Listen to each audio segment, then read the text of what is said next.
अस्सलाम वालेकुम प्यारी बहनों, सुपर इजी कुकिंग में खुशामदीद। उम्मीद करती हूँ आप सब खैरियत से होंगी। आज हम जी बनाने जा रहे हैं खस्ता नान खताई।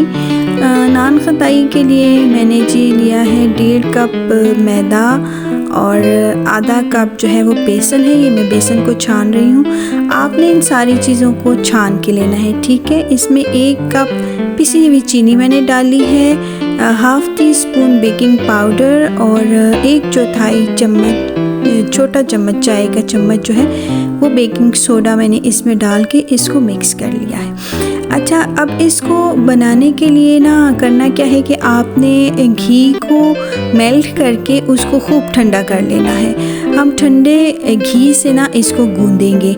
इसको हमने ऑयल वगैरह से नहीं गूंदना, हम इसको ठंडे घी से गूंदेंगे। तो घी को मेल्ट करके एक दफ़ा मेल्ट करके आपने इसको जो है तो ठंडा कर लेना है, मीन्स इसको जमा लेना है, ठीक है ना। ये देसी घी के मैंने 2 चम्मच अभी डाले हैं। ये देसी घी में ही बनता है, लेकिन हम इस देसी घी में नहीं बना रहे, हम इसको डालडा में बना रहे हैं। सिर्फ टेस्ट देने के लिए ना, फ्लेवर देने के लिए इसमें मैंने 2 चम्मच जो है वो डाल दिया है जी देसी घी। और ये है जी डालडा घी। इसको मैंने पिघला कर तो ये देखिए इसको जमा लिया हुआ है, ठीक है ना। अब हम इसको ना उंगलियों की पोरों की मदद से ना इसको गूंदेंगे, ठीक है। मिक्स करते जाएंगे। सारा घी आपने एक साथ नहीं डालना, थोड़ा थोड़ा करके हम डालेंगे और इसको मिक्स करते जाएंगे, गूंदते जाएंगे जब तक ये डो जैसा नहीं बन जाता ना, तब तक हमने इसको इसी तरह से फिंगर टिप्स की मदद से हम इसको मिक्स करते रहेंगे, गूंदते रहेंगे।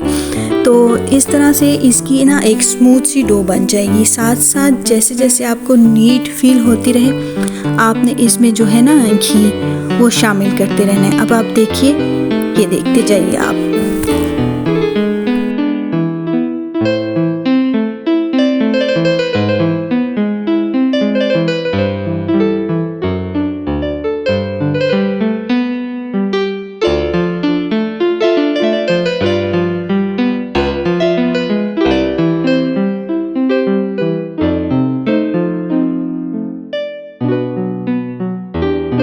जी, तो ये देखिए अब इसका एक डो सा बन गया है। गूंदते गूंदते तकरीबन सारा ही घी जो है इसमें चला गया है। अब हमने इसको अच्छी तरह से ना मसल की इस तरह से फिंगर टिप्स की मदद से ही हम इसको गूंदते रहेंगे। 2 से 3 मिनट आपने इसको लगातार इसी तरह से जो है वो डो को ना इसी तरह से गूंदते रहना है, ठीक है। ये रेडी है, ये बिल्कुल रेडी है। हमने इसको रखना नहीं है, कुछ भी नहीं करना। बस आपने ना अब एक काम करना है कि कोई भी आपने पतीले का ढक्कन ले लें, कुछ भी आपके पास फ्लैट प्लेट हो, ट्रे हो, स्टील की, सिल्वर की, वो आपने ले लेनी है। और इस तरह से गोल गोल टिक्कियाँ जो है वो बनाकर तो आपने उसके ऊपर रखते रहना है। अब इस सबसे पहले ना आपने करना ये है कि एक पतीले को जिसमें आपने इनको बेक करना है, प्री हीट होने के लिए आपने रख देना है, ताकि जब तक आप ये सारा प्रोसेस करें तो पतीला जो है वो प्री हीट हो जाए, ठीक है। मैं पतीला रख चुकी हूँ, उसके बाद ही मैंने ये सारा प्रोसेस स्टार्ट किया। ये टिक्कियाँ बना के तो मैं एक ढक्कन है उसके ऊपर रख रही हूँ, इनको सेट कर रही हूँ, ठीक है। और पतीला भी गर्म है। अब हम इसको पतीले में रखते हैं। ये देखिए। अच्छा, पतीले में रखने से पहले ना आपने 1 अंडे की जर्दी लेनी है, उसको आपने बीट कर लेना है। और चम्मच या आपके पास ब्रश हो तो ज़्यादा बेहतर है, ब्रश की मदद से ना आपने इनके ऊपर ना ये थोड़ा थोड़ा लगा देना है। ये देखिए, इसी पतीले ढक्कन है मेरे पास पतीले का, उसके ऊपर ना मैंने इनको सेट कर लिया। इनके दरमियान में आपने स्पेस छोड़ना है, क्योंकि जब ये बेक होंगी ना तो ये थोड़ी सी फैल जाएंगी। तो इस वजह से ना आपने स्पेस ज़रा छोड़ना है, ताकि इनको जो है वो जगह मिल जाए। जब ये बेक हो तो इनको जगह मिले कि जितना इन्होंने फैलना है, जितना इन्होंने फूलना है वो ये फूल जाए। तो उसके लिए इनको जगह दरकार है, तो स्पेस आपने ज़रूर रखनी है।